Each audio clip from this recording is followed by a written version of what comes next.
Vou conversar um pouquinho, né, com a psicanalista hoje, Bianca Borin Arantes. Fazia tempo que não aparecia por aqui. Eu confesso que a culpa agora é minha.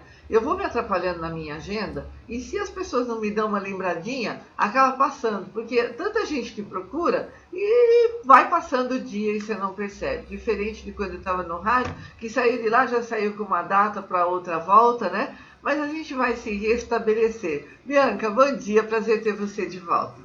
Bom dia, Roseli. Bom dia, ouvintes. É sempre um prazer estar aqui com você. Muito obrigada pelo convite mais uma vez. Para mim é uma alegria partilhar dessas manhãs isoladas agora, né? Um pouquinho, levando um pouquinho do que a gente aprende, do conhecimento, dessa nossa bagagem para dividir nesse momento tão difícil. Então, nós estamos vivendo esse tempo de isolamento já há um ano, porque em março eu me lembro que nós fizemos, a gente faz um encontro de oração, né, de a reza que a gente faz do terço, uma vez no mês na casa de um amigo. E nós temos uma imagem que roda nas nossas casas. A última vez que fomos presencialmente foi dia 16 de março, praticamente um ano. Então, continuamos fazendo aqui dessa forma, online, mas não é a mesma coisa, né? Não é a mesma coisa de estar no grupo, de trocar, de poder abraçar, poder saber um pouquinho. Mas a gente vai contornando a situação. Então, há É. um ano, nesse tempo de isolamento, como você disse, lembrar que apenas uma ida ao supermercado é o que nos dá um prazer agora, que antes era enfadonho ir no supermercado, agora, ai, preciso ir no supermercado, então corre lá, pelo menos para ver alguma coisa diferente, cores, não é? Enfim, aquela vontade de poder trazer algo novo para sua casa, não é, Bianca? Sim, o ser humano é um ser gregário. Ele escolheu viver em companhia do outro, né? E essa convivência é tão importante. Sempre, desde os primórdios lá, quando andava nas tribos e se reunia para a defesa, e o homem sempre procurou o grupo para se desenvolver, né? Mas o mais importante eu vejo hoje, Roseli, que a gente até vinha conversando um pouquinho antes de entrarmos ao vivo aqui, é a questão do amor próprio, que está tão esquecido e as pessoas precisam resgatar a questão do amor próprio. Por quê? Porque nós nunca estamos sozinhos, porque nós estamos sempre conosco. Nós precisamos aprender a gostar e desfrutar da nossa própria companhia, né? A solidão hoje é tida como uma patologia do social. E se você habita em si, você consegue fazer esse percurso com o outro também, mas antes você precisa se conhecer, você precisa gostar de estar com você. Nessa pandemia, a gente vê muito a questão das máscaras, né, da solidão. Hoje, a gente está usando muito essa muleta de mascarar a solidão. Então, liga muito a televisão, liga o rádio para não se sentir sozinho, né, com a gente mesmo, e fica nas redes sociais. E essa questão a gente precisa poder ressignificar, transformar a solidão na solitude. O que que é a solitude? É essa capacidade, é uma competência que a gente tem de estar só, de desfrutar uma relação consigo mesmo. E isso é muito importante. E a gente está, como você bem lembrou, há um ano praticamente fazendo esse exercício benéfico de desfrutar da nossa própria companhia. E muita gente ainda está brigando e resistindo com isso. Né? Nós nascemos sozinhos e morreremos sozinhos. Nós precisamos aprender a conviver conosco e desfrutar da nossa própria companhia. A gente vê hoje os jovens, né? Eles usam muito essa muleta. As crianças também sempre estão com um tablet, sempre estão nas redes sociais, no TikTok, no Instagram, fazendo uma videochamada com alguém o tempo todo. E não existe esse olhar para dentro, né? As crianças não aprendem mais, não desfrutam mais do ócio, que é tão criativo. Você aprender a fazer alguma coisa quando você está quieto, você está sem fazer nada ali. E você vai descobrir uma brincadeira nova, você vai pegar uma folhinha ali no quintal e vai fazer um caminhãozinho, e aquela coisa toda da gente aprender a conviver conosco. Hoje eu vejo a solidão, ela é vista culturalmente como uma forma de adoecimento. Então as pessoas falam, né? Ai, coitada, tá sozinha. Ai, nossa, coitada daquela ali não casou, né? Ai, tem que ficar sozinha. Como se, e também às vezes falando até assim, olha, é bom você ter filho, porque depois quem vai cuidar de você? E isso não está dado de saída para ninguém, né? Que garantia nós temos e qual é a responsabilidade dos filhos em ter que cuidar de nós a vida toda e dar-nos atenção? Nós temos que buscar isso dentro de nós mesmos, principalmente, né? E nos libertar dessa fantasia de que a solidão é algo triste, é algo adoecido. A gente precisa aprender isso. Drummond tem uma frase muito bonita que ele fala que a ausência é um estar em mim. Então é isso mesmo, a gente tem que aprender a estar em nós mesmos, em aprender essa companhia, desfrutar dessa companhia, da nossa própria companhia, fazer coisas que nos façam feliz, ser mais generosos com nós mesmos e aprender a ficar só. Isso é muito importante. Agora, Bianca, amor na pandemia, né? Que é o tema que nós estamos abordando hoje. Como é difícil isso, né? Porque se você está dentro da sua casa, muitos conflitos estão acontecendo nas casas, muitos casais estão se separando, muitas brigas, e aí a gente vê essa história do feminicídio, que é a desgraça maior, né? A violência.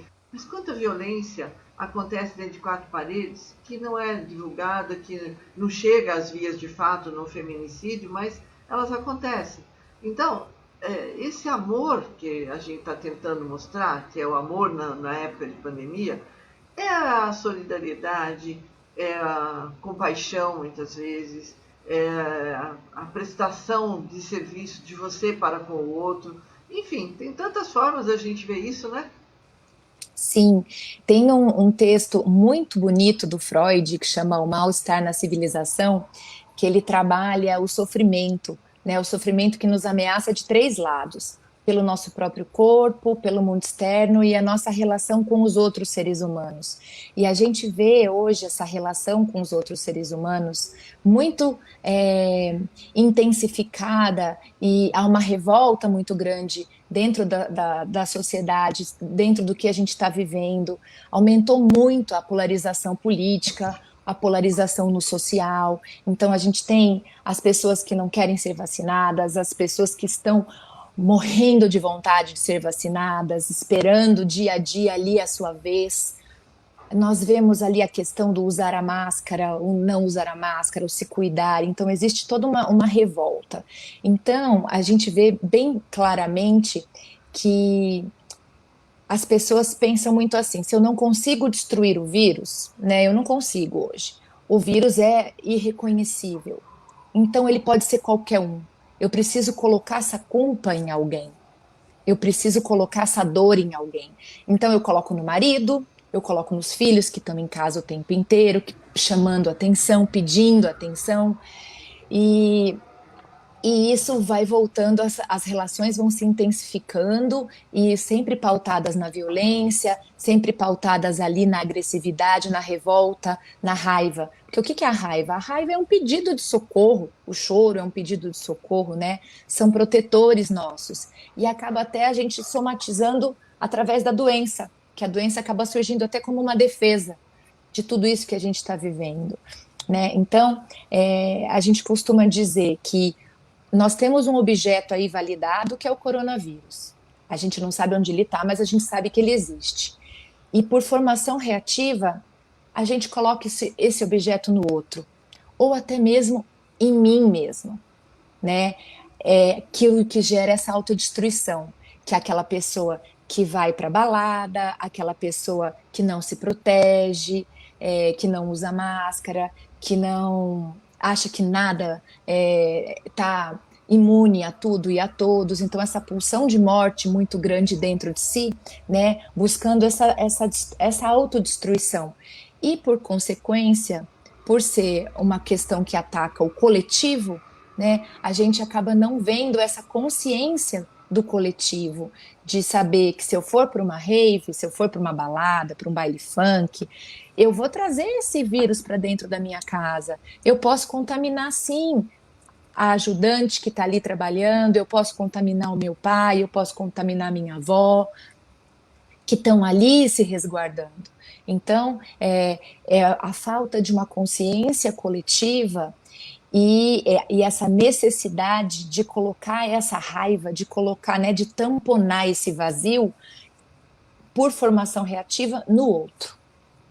Na verdade, né, Bianca, a gente vai, essa fala sua, ela é tão importante. Por quê? Nós estamos numa guerra, literalmente uma guerra, onde muitas pessoas estão perdendo a vida, estão sendo nocauteadas por um vírus invisível, que a única arma que a gente tem é essa que foi nos ensinada: isolamento, máscara, álcool gel, lavar bem a mão, não aglomerar. Essa é a arma que nós temos. Mas uma parcela não está acreditando ainda que é essa arma mais adequada. E sai para a briga, e sai para a guerra. Muitos jovens, né, a maioria deles é que se aglomeram nas festas. Eu sei que é difícil, eu sei que os hormônios estão aí aflorados, mas vamos segurar as pontas um pouquinho, mais um pouquinho, né? A gente já tinha trilhado um grande caminho. A hora que afrouxou, pronto, ela veio numa velocidade maior e numa quantidade maior. Se a gente pensar, eu não sei hoje qual é o número que está, mas a última vez estava em mais de 260 mil pessoas que já haviam falecido. Imagina, Valinhos tem 130 mil habitantes. São 2 Valinhos dizimadas pelo coronavírus. Fora outras comorbidades, né? Estamos perdendo amigos por infartos do miocárdio, e não é um, não é 2, são vários, e outras doenças que vão se agravando. Como disse o médico ontem, as doenças não deixaram de acontecer, elas continuam. E aí, muitas vezes, elas estão tendo um retardamento no seu tratamento, porque não tem como, os hospitais estão tudo lotados e a prioridade agora é a Covid, não é? Não, com certeza. A gente está mesmo vivendo uma experiência traumática coletiva que a gente pode comparar a uma experiência de guerra, porque o vírus está aí, a gente não consegue reconhecer onde está, a gente sai na rua, o inimigo é desconhecido, mas está na espreita em qualquer lugar, a gente vai perdendo pessoas, essa ansiedade e essa finitude batendo a nossa porta, né? Agora ainda com as novas cepas, que também traz uma grande preocupação agora até para o pessoal mais jovem, que a gente tem visto agora, né, notícias de pessoas mais jovens que estão sendo, sim, acometidas pelo Covid com essas novas cepas e estão precisando de internação e muitas vezes até de um atendimento numa unidade de terapia intensiva mesmo, numa UTI, com oxigênio, com tudo. Então, nós estamos vivendo esse estresse. Eu vi, não é nenhum estresse pós-traumático, né? A gente é um estresse do presente, que a gente está há um ano dentro vivenciando essa experiência, né? Por isso que eu falo que a questão do processo terapêutico é muito importante nesse momento. Quem puder ter alguém para conversar, se puder procurar um profissional, se estiver se sentindo muito ansioso, depressivo, o que é perfeitamente normal estar se sentindo assim num momento desse. Nós precisamos buscar válvulas de escape para esse momento, procurar coisas que te façam feliz, procurar pequenas gratificações no dia a dia, às vezes uma comida quentinha que a gente gosta de fazer, um banho ouvindo uma música que você gosta, né? Fazer uma playlist ali que você gosta, fazer as suas orações e buscar conversar com as pessoas da sua família e explicar a situação que está acontecendo. Outra coisa também Roseli, que eu acho importante, principalmente as pessoas mais velhas, que estão ficando muito em casa e não e ficam o tempo todo vendo notícias sobre o Covid. Então, ficam acompanhando as mortes, ficam acompanhando a dificuldade das pessoas em conseguir uma vaga na UTI. É muito complicado ficar nesse looping neurótico o tempo inteiro vivenciando isso. Isso traz uma descarga muito grande de, de cortisol, que é ligado ao estresse, e as pessoas não conseguem. Eu recebo muito hoje, eu estou nos atendimentos online, eu recebo hoje muitas crianças, adolescentes e pessoas de mais idade que estão nesse looping neurótico de ansiedade, que só pensam nos problemas do Covid, não conseguem desligar, não conseguem desconectar. E isso a gente já vai indo para um transtorno de ansiedade generalizada, para um pânico.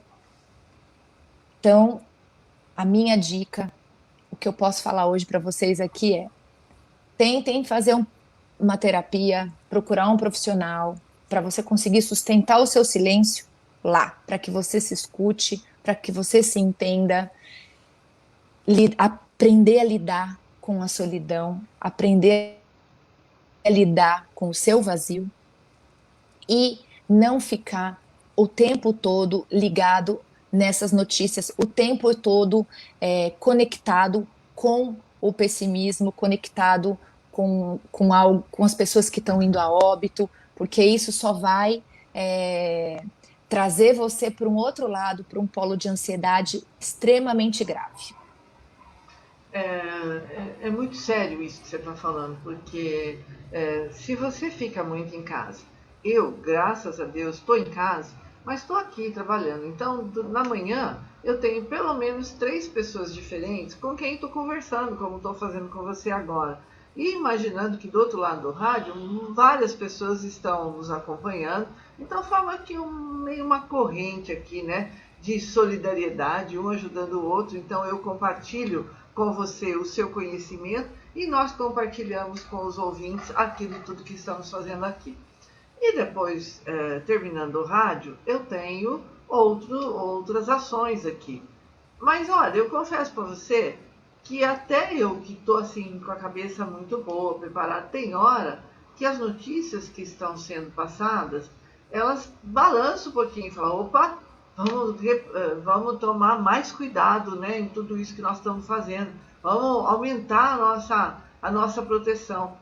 Acaba sendo uma neura, não é? Só para você ter uma ideia, eu moro num apartamento e a gente tem um hall aqui. Toda semana a gente lava o hall. Eu pego a minha ajudante aqui, vamos lavar, e joga cândida, porque é um lugar que passa muita gente. Então nós lavamos, passa pano, não, a gente lava. Semana passada, eu olhei na parede e falei: nossa, meio sujinha, né? Mas a gente lavou a parede. Isso não é neurose. É também uma forma de deixar mais gostoso, mais limpo, mais organizado. E também faz parte do momento. Quanto mais limpo, melhor, não é, Bianca? Não, sim. A gente agora com a higienização das compras, quando chega no mercado, é, para sair da onde eu moro, eu tenho que passar a minha digital. Então, a gente já fica automaticamente desesperado para a hora que acabou de passar a digital, passar álcool gel no dedo que passou na digital, porque outras pessoas colocaram o dedo ali e depois você pode, sem querer, coçar os seus olhos, colocar a mão na boca, alguma coisa, e se preocupar com isso. Então, a gente tem que tomar muito cuidado e se policiar, e porque a diferença, Roseli, do normal para o patológico não é o quê? Porque ansiedade todo mundo tem, angústia todo mundo tem, tristeza todo mundo tem. É quanto. Então, o que diferencia o normal daquilo que a gente está sentindo hoje do patológico é o quanto. É o quanto isso está interferindo na minha vida, o quanto isso está comandando a minha vida. Por exemplo, se você falasse para mim assim: Bianca, antes de começar cada programa, eu tenho que lavar minha mão 10 vezes, senão eu não me sinto limpa para começar o programa. Aí eu iria acender um alerta aqui, iria pensar: Roseli precisa de ajuda. Ela está, né, começando a desenvolver aí um transtorno obsessivo compulsivo. Então, é a quantidade, é o quê? Então, hoje a gente passa álcool gel várias vezes? Sim, passamos. Mas se aquilo começar a comandar a sua vida, e eu estou citando um exemplo do álcool gel, porque é um exemplo do nosso dia a dia hoje. Mas com qualquer outra atividade, se eu, por exemplo, tiro a minha pressão 20 vezes por dia, se eu tenho um aparelhinho de pressão, ou se eu quero tomar banho exageradamente, tudo que a gente faz com excesso, a gente precisa ligar um sinalzinho de alerta para verificar se isso não está indo para o lado do patológico, do lado de estar desenvolvendo uma mania, estar desenvolvendo uma obsessão, e isso entra na esfera dos transtornos mentais, dos transtornos emocionais que nós estamos vivendo hoje, né? Então a gente precisa ficar bem ligadinho na nossa família. Outra coisa também que eu acho muito importante e eu acho bacana de dar essa dica para as pessoas que estão nos ouvindo é olhar para dentro de si mesmo e para o próximo, se as pessoas do seu convívio estão perdendo o interesse em fazer coisas que sempre gostaram de fazer. Isso é uma característica muito importante e para mim é a primeira do diagnóstico de uma depressão, de um quadro depressivo, que é a anedonia, que é a falta de interesse. Então, aquele jovem que sempre gostou de games, não quer mais jogar. Aquela menina que sempre gostou de passar um batonzinho, de fazer uma make, de arrumar o cabelinho, não quer mais fazer isso, não quer nem tomar banho. Ou aquela idosa, porque às vezes a gente vê muito as pessoas de mais idade e a gente vai vendo que a gente começa a desenvolver isso, né? Gosta muito de plantas, mexer com plantas, admirar plantas, gosta sempre de pegar uma mudinha aqui, replantar, cuidar. Se você vê que aquela pessoa não tem mais aquele olhar para as plantas, para um animalzinho, para uma criança, que são coisas que sempre despertam na gente, né, um sentimento bom de, de felicidade, de algo prazeroso, né, de ver isso. E a gente então tem que ligar o alerta, porque a pessoa pode estar entrando num quadro depressivo, sim. E aí está precisando de ajuda. Quadro depressivo, que também a gente está ouvindo muito, que é a famosa síndrome do pânico, né? Sim. Você fica com medo de tudo e daí você começa a se isolar do mundo. Quem está mandando um bom dia para você e para nós aqui, a Eva Borim está acompanhando a nossa programação. Bom dia para ela, né? Obrigado pela audiência, não é? Bom dia, um beijo, querida, um beijo. Agora, Bianca, o que fazer, né? Porque você falou assim para as pessoas ficarem atentas e observar dentro dos seus familiares, porque a gente vem sempre observando os nossos filhos, né? Qualquer alteração de comportamento já te liga a setinha aqui, né? Opa, pode ter droga na história, pode ter mal companhia. E agora que estamos em casa, também é o momento da gente olhar com carinho. Se ele não pode sair, que ele precisa extravasar, que ele está no momento em que os hormônios necessitam se expandir, tá, nos grupos, etc., ele pode embutir tudo isso e desenvolver uma síndrome aí, como você disse, patológica, e aí sim é hora de buscar ajuda e que a família não fique esperando que isso vai passar, não é? Sim, o jovem, ele tem uma característica natural daquela criança que está saindo da fase de pré-adolescência, de criança mesmo, indo para a fase adolescente, já está passando pelo luto do corpo infantil, né? Já está lidando com as mudanças hormonais e é uma fase de busca da sua própria identidade. Ele está buscando ficar com pessoas parecidas com ele está buscando criar sua identidade. Quem eu sou, para onde eu vou, o que eu vou fazer da minha vida. E ele está trancado com as figuras parentais, ele está trancado em casa, né? Preso em casa com pai, com mãe, com vó, com cachorro, com um irmão. Então, todas essas diferenças, elas se intensificam ali. Porque antes ele podia ir para a escola, antes ele podia jogar uma bolinha, ele saía com os amigos, e agora não tem mais isso. Então, eles se fecham, eu costumo brincar com os meus pacientes, se fecham na caverna ali, que é o quarto, né? Que é o reduto deles, com o mundo nas mãos. que é um celular, um computador, que é onde eles têm acesso ao mundo, a tudo. Então, é uma fase muito complexa para o adolescente, para o jovem, que está vendo o seu desabrochar dentro de um quarto, né? Em quatro paredes. Então, e é normal a gente verificar no jovem aquele virar o olho, bufar, ficar bravo, bater porta, falar que é o pior dia da vida dele, que ninguém entende, ninguém compreende.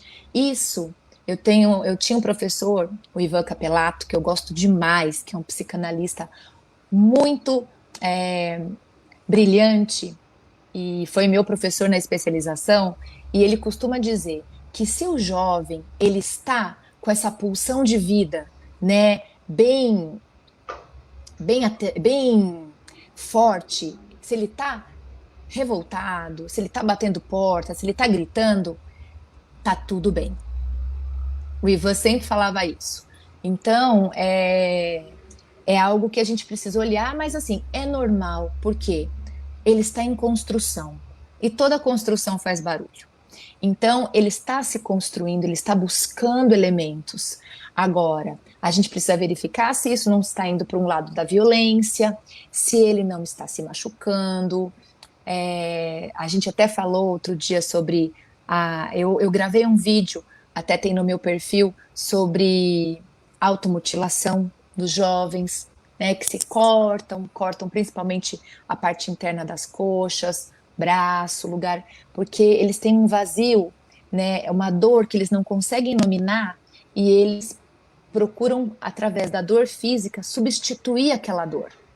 Ou seja, eu tenho uma dor tão forte emocional e eu quero parar de sentir isso, então eu vou substituir por um corte, puxar um cabelo, puxar uma sobrancelha, arrancar uma unha, porque essa dor eu consigo nominar, essa dor eu consigo sentir.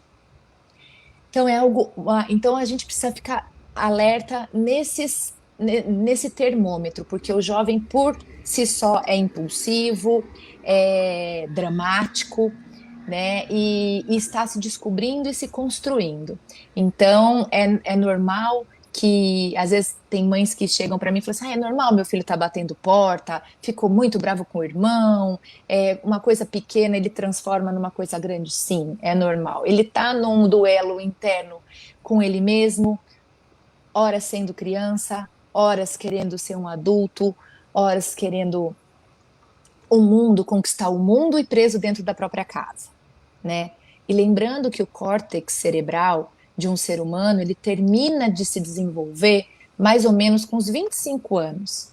Então, o jovem, ele ainda tem aquela sensação de que ele pode tudo, que nada é perigoso. Lembra, Roseli, da nossa adolescência, quando a gente Nada achava que acontece com nunca ele, ia né? acontecer com a gente, que nada de perigoso vai acontecer, que a gente é invencível, que tudo vai dar certo. Então, por quê? Porque não existe ainda essa parte do cérebro, da racionalidade 100% formada. Então, ele se acha ainda o bambambam, bam, bam, que vai resolver tudo, que vai fazer tudo. E a gente, né, pais, educadores, a gente sabe disso e dá aquele desespero, porque a gente sabe, principalmente nesse momento que a gente está vivendo da pandemia, fazendo uma ponte agora com a pandemia, então ele acha que se ele for para balada, se ele for para um baile funk, não vai acontecer nada. Né? Ele acha que não tem problema, que ele não vai usar máscara. É o momento dele se rebelar contra o sistema, contra tudo que está acontecendo, contra um ano em casa.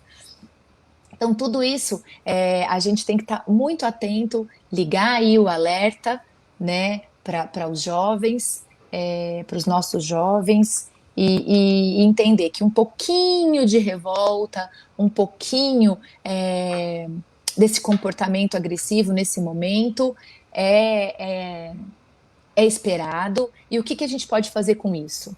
A gente pode oferecer para um filho, para um jovem, uma escuta de qualidade, um olho no olho, validar aquilo que ele está sentindo, reconhecer, sabe, não minimizar, falar assim, nossa, mas você tem tudo, para que que você está desse jeito? Como você está revoltado, que absurdo, queria que você visse no meu tempo como era mais difícil. Não, valida o que ele está sentindo, eu sinto muito que você está em casa. Eu também estou sofrendo, sabe? Divida com ele aquela dor e ofereça um acolhimento, né? Uma escuta de qualidade e de não interferência no mundo dele. Escuta, espera chegar aquela informação e, e ofereça esse acolhimento. Eu estou aqui para o que você precisar. O Benedito Ostanelli está mandando um bom dia e ele agradece, né, que esse tema depressão é muito importante. E é sempre importante, né, compartilhar esse conhecimento com todos nós. Claro que ficaríamos muito mais tempo, mas o tempo que é cruel, né? Já acabou o nosso tempo, mas mês que Ai, vem a que gente está pena. de volta, Com né? certeza, com Já vamos certeza. ter preparado aí outro momento para compartilhar com os nossos ouvintes. Bianca, onde as pessoas te acham? Olha, eu tô atendendo agora online, alguma coisinha só no presencial. É, eu tenho um canal pelo Instagram que o pessoal me acha lá, pode mandar um direct. Quem tiver alguma pergunta, eu puder ajudar em alguma coisa, é @Bianca Psicanálise, tudo junto. Maravilha. Então, até o mês que vem, se Deus quiser. Muito obrigada. Até. Um ótimo dia, viu? Eu que agradeço. Um grande abraço, Roseli. Até mais. Tchau, tchau. Obrigada. Tchau.